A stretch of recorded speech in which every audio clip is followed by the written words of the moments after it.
Hey guys, Mediocre Pirate here. I've been wanting to make this video for quite a while, but never really could figure out how to do it until today. I'm not going to do a full review of the Spyderco SharpMaker, but rather just a quick overview of sorts, and kind of go over some of the accessories and things that will really help improve your experience with the Spyderco SharpMaker.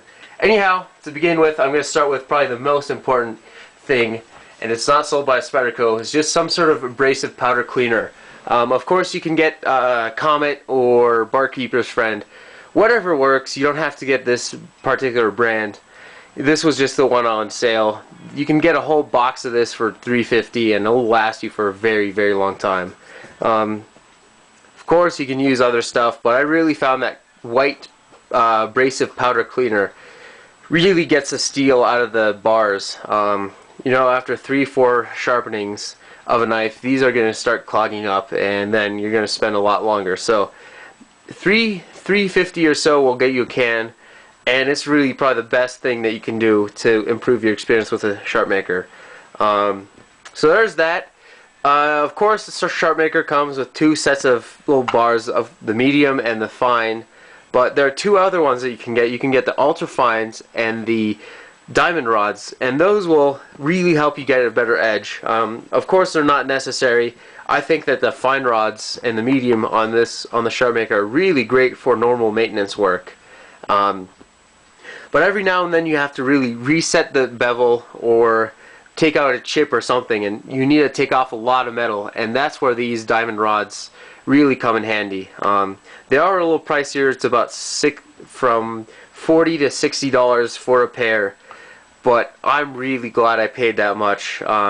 They're just so useful, especially if you want to reprofile a harder steel. It just saves you an hour of time, literally. They are expensive, and you can get by, like I said, with the mediums, but it takes a very long time, and it's quite frustrating. So they're not essential, but I highly recommend them, even if they are a little pricier. Second one is the Ultrafine. They have them marked with that red paint on the end, and these are just like the fines, except for they're just a little more fine, of course, Ultrafine. And I find these are really good for just everyday sort of maintenance of an edge. Let's say you cut up a whole bunch of little boxes. I really like to use this Ultrafine to kind of put back a nice sharp edge, especially if I don't need to reprofile it or anything. This is an excellent rod for maintenance. You can find these from $20 to $40 depending on where you look or where you live. But they're very nice little rods. They're not essential, of course, but they really help out with your SharpMaker experience. Last but not least, another really nice piece of gear to have is a strop. This happens to be a double-sided leather strop that I got off of eBay for $20 shipped. It came with double-sided, and with some stropping compound. Of course, you can use a leather belt, and you don't need the stropping compound, but the stropping compound really helps make the job a little faster. It's just like a little micro abrasive paste that you draw on the leather just like a crayon. You can get that at pretty much any hardware store. But a dedicated leather strop is really nice for refining that edge, and especially if you want to get a nice mirror polish, or not necessarily mirror polish, but a nice shiny edge, like on my Chicago. If I can get it to focus, which it won't. It's a little more difficult to see there. Let's see.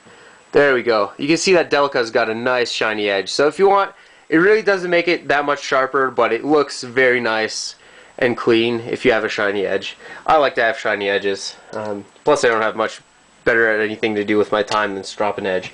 But anyhow, these are really awesome extras. They are a little pricier. You can find them cheaper if you know where to look. But I definitely suggest at least getting a nice powder cleaner so you can really get your rods clean. And it's not really you can use it on all other sorts of stones. It doesn't just have to be the triangle SharpMaker stones. But all in all, this is a great system for kind of your everyday sharpening needs. It's probably not the best if you want ridiculous hair whittling edges, but it does okay for me, and really is probably one of the more simple more simple systems where you don't have to worry about the angles or any much of that. So thanks for watching. If you have any questions or comments, leave them below. I'll try to get to them. And as always, have a great day. Thanks. See you guys around.